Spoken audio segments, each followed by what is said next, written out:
Hello, c'est HR, votre chroniqueur. Alors, comme promis, nous continuons ensemble la découverte de la saga Universal Soldier. Aujourd'hui, je vais vous parler de Universal Soldier 2. Alors oui, il n'y a pas Jean-Claude Van Damme dans ce film, mais scénaristiquement, ce film est une réelle suite au premier Universal Soldier réalisé par Roland Emmerich. Car dans ce film, Matt Battaglia reprend le personnage interprété par Jean-Claude Van Damme, Luc Devereaux. Avant d'aller plus loin, n'oubliez pas, si vous n'êtes pas abonné, pensez à le faire, pensez à la petite cloche pour les notifs et surtout pensez à me mettre en commentaire ce que vous pensez de ce film. Ceci dit, aujourd'hui je vais faire quelque chose d'exceptionnel. Comme ce film, Universal Soldier 2, Frères d'armes, est peu connu du public et que c'est extrêmement difficile de pouvoir le visionner, dans la deuxième partie de ma vidéo, je vais vous présenter ce film sous forme de résumé détaillé.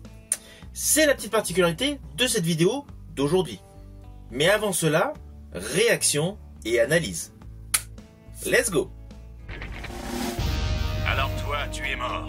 Non, je suis bien vivant.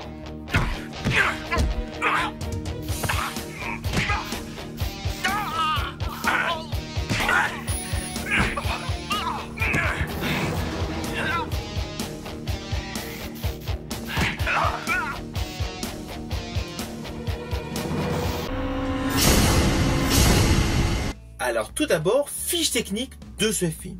Ce film Universal Soldier 2 a un sous-titre Frères d'armes. Il est sorti en 1998 et c'est une coproduction américaine et canadienne. Il est toujours issu du registre de la science-fiction, mais un peu plus versé sur l'action, avec le personnage de Luc Devereaux, interprété par Matt Battaglia, qui succède ainsi à l'acteur Jean-Claude Van Damme. Fin de la transmission. Alors pour la petite histoire, ce film est réalisé par Jeff Woolnough, qui a également réalisé l'opus suivant, Universal Soldier 3. Mais cela fera l'objet de ma vidéo la semaine prochaine. Pour l'instant, voici le pitch.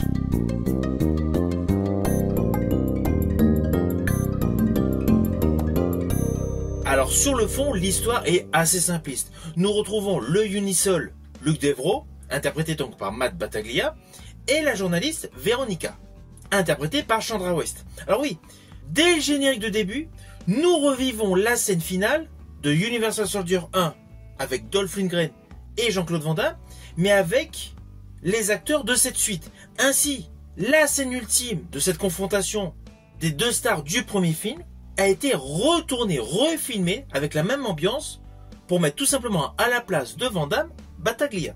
De ce fait, cela apporte plus de cohérence au suivi de l'histoire. Histoire qui est davantage axée sur l'émotion.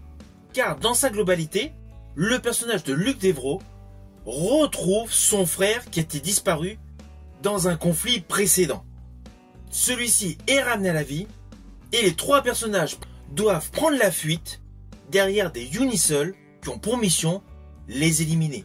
Unisol piloté par le personnage Otto Mazur, interprété par Gary Busey, un homme totalement machiavélique, mais au final piloté dans l'ombre par un politicien interprété par Burt Reynolds. Alors ne vous inquiétez pas, pour l'instant je ne vous en dis pas plus sur l'histoire. Je vous le détaillerai davantage dans la seconde partie de ma vidéo. Alors le film a un budget donc beaucoup plus cheap que l'opus de Roland Emmerich. C'est indéniable.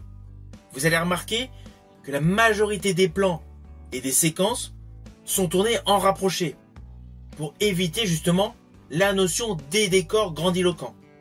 Le camion futuriste que nous avions dans le premier film, dans celui-ci, c'est un simple poids lourd assez classique. On retrouve ici là quelques petits gadgets, mais le côté plastique, le côté désuet, malheureusement, est extrêmement visible.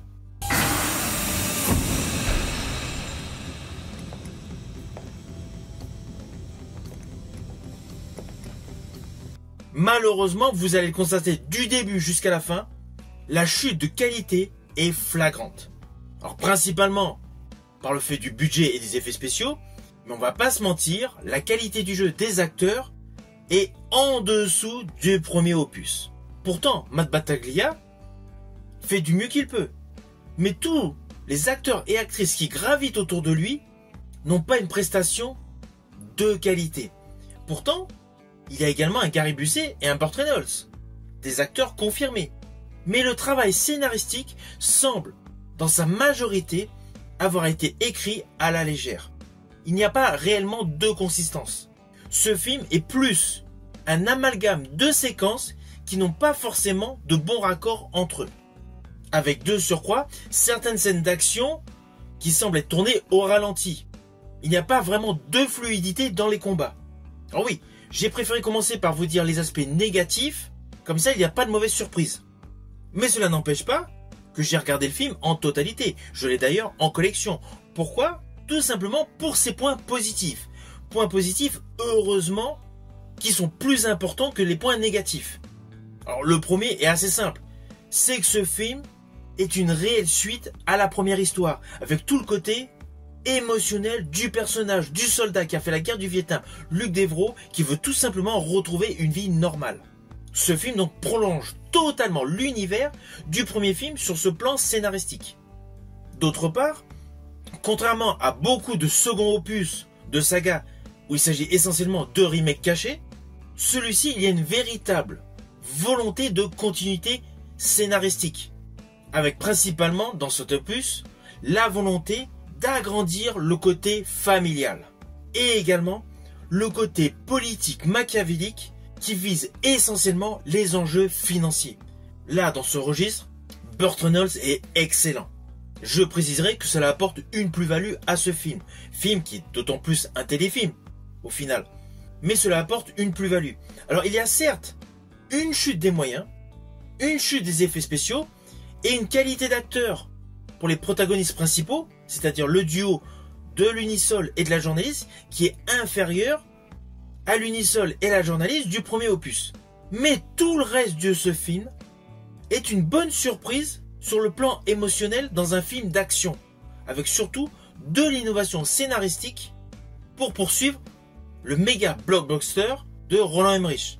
Ceci dit, j'aurais préféré qu'il y ait un peu plus de consistance dans les lignes de script, tout simplement dans les dialogues.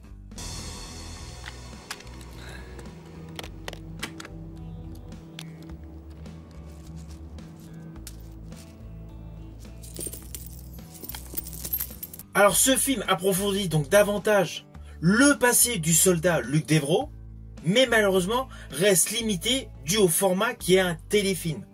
Cependant, il instaure une menace beaucoup plus systémique, avec naturellement l'exploitation des corps militaires et la perte d'identité. Et avant de vous préciser le résumé global assez détaillé de ce film, sachez que ce film Universal Soldier 2 se conclut en effectuant une réelle passerelle vers le troisième opus que je vous présenterai la semaine prochaine. Maintenant, voici son résumé détaillé.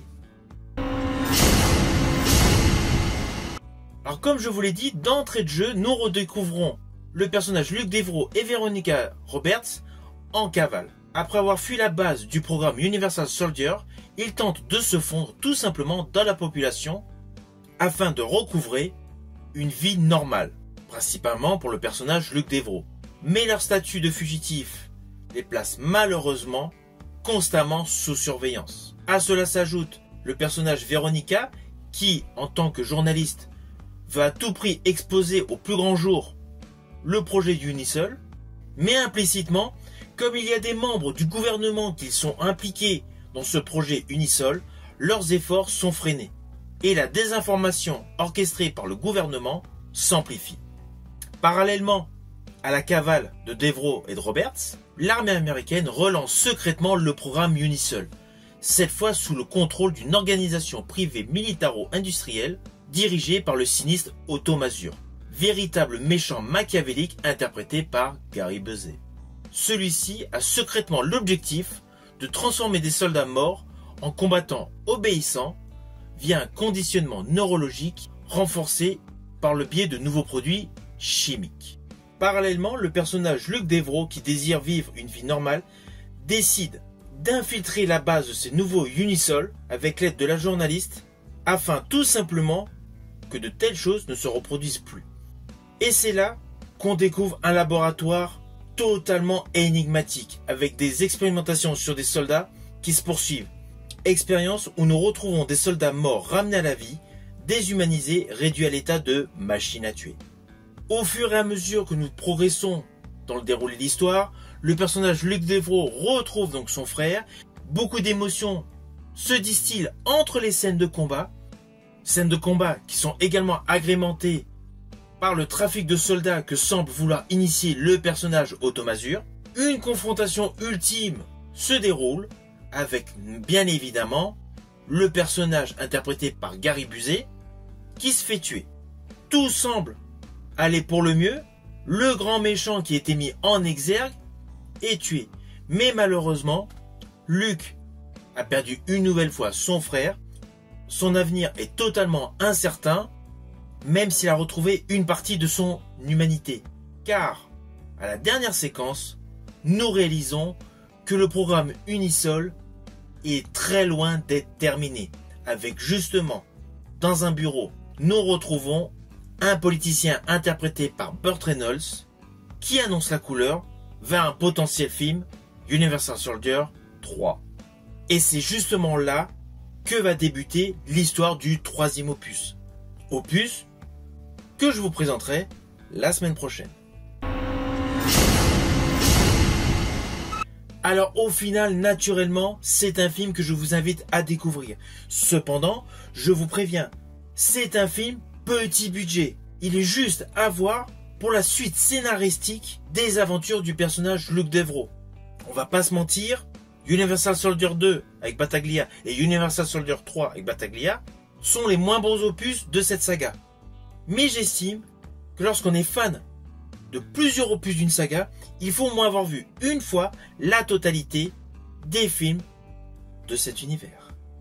Si vous avez aimé ma vidéo, n'oubliez pas, petit pouce vers le haut, pensez au partage. Quant à moi, je vous dis à bientôt pour une prochaine vidéo.